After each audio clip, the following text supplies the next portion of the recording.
Setup instructions. Step 1. Place the base in the desired location. Step 2. Unroll the TensorFlex, place it over the base according to the guide points. Attach the TensorFlex to the base by joining the Velcro lines and let loose one of the edges. Step 3. Attach the shelves on the Velcro lines on the TensorFlex.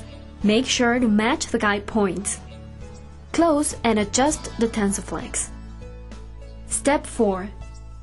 Place the top by pressing the Velcro surfaces against each other. Step 5.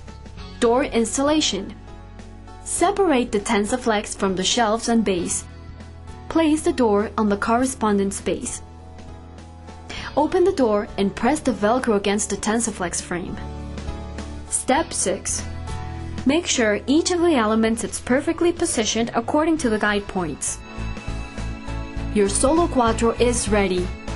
Add a premium graphic to personalize your display.